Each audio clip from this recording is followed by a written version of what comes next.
Assalamualaikum warahmatullahi wabarakatuh. Selamat datang kembali pemirsa di channel yang paling bermanfaat di atas muka bumi ini. Para pemirsa, bagaimana seandainya setelah menikah, suami baru tahu ternyata istrinya sudah tidak perawan lagi?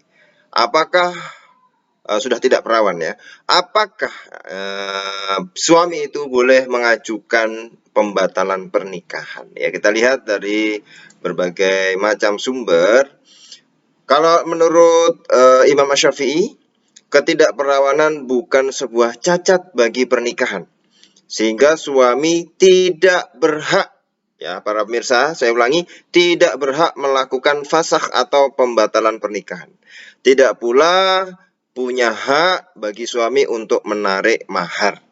Hanya saja suami boleh memilih untuk melanjutkan pernikahan tersebut atau mengakhirinya dengan menjatuhkan talak, yaitu perceraian.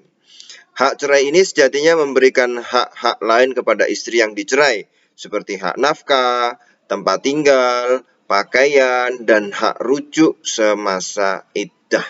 Itu ya, harus ketahui. Yang kedua, menurut Imam Syafi'i, sah hukumnya menikahi perempuan yang pernah berzina. Namun, sebagian ulama mempersyaratkan menikahinya setelah si perempuan bertobat. Sebab, kenapa para pemirsa? Karena pernikahan bukan hanya sekedar memenuhi kebutuhan naluri dan fitrah, tapi juga bertujuan melahirkan generasi yang baik, ya, merajut kebahagiaan, dan diorientasikan untuk meraih kebahagiaan akhirat, ya. Nah, berbeda dengan Imam Syafi'i, ya, Ibnu Salah, ya, dan Syekh Zakaria Al-Ansori, walaupun dari madhab Syafi'iyah, tapi ulama Syafi'iyah, tapi berbeda dengan Imam Syafi'i.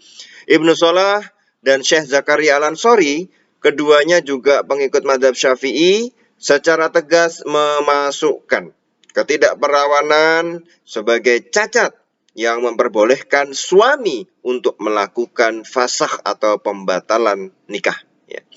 Silang pendapat ini harusnya membuat kita semakin dewasa, toleran, ya, untuk menyikapi perbedaan, dan leluasa memilih pendapat paling mungkin dan lebih sesuai dengan kemaslahatan bersama. Ya.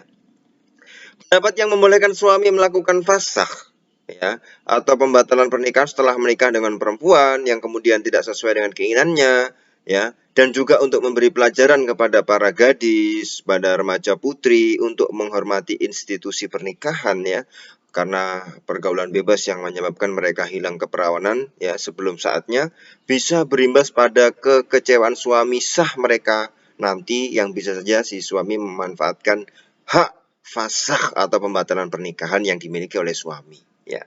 Akibatnya wanita kehilangan kehormatan dan mengalami kerugian akibat pernikahannya dibatalkan dan maharnya dikembalikan, ya. Nah, ini jadi ya ada pendapat yang membolehkan suami untuk melakukan fasakh atau pembatalan pernikahan, ya. Fasakh nikah sebaiknya melalui lembaga pengadilan, ya, yaitu di hakim, ya, pengadilan agama. Itu menurut pendapat yang kuat, kecuali sebab fasakhnya kuat, ya, untuk membatalkan pernikahan sebabnya kuat sekali dan mendapatkan kerelaan dari kedua belah pihak, ya. Hak untuk fasakh, ya, bagi suami membatalkan pernikahan itu menjadi gugur apabila ia meridhoi, ia rela kekurangan atau cacat yang dimiliki istrinya. Dalam tanda kurung, kalau kita bahas pada video ini, si suami rela, ya, ridho bahwa istrinya sudah tidak perawan lagi setelah menikah dengan dirinya, belum dia papain, loh, oh ternyata dia sudah tidak perawan lagi, itu suaminya rela, ya sudahlah, berarti hak untuk fasakh, ya, itu menjadi gugur, ya. Maka ini menjadi pelajaran untuk kita, ya. Ketika hak ini diambil oleh suami, suami bisa menggunakan secara bijak, ada melihat juga asas maslahat dan tidak disalahgunakan untuk merendahkan martabat atau melukai perasaan siapapun, ya.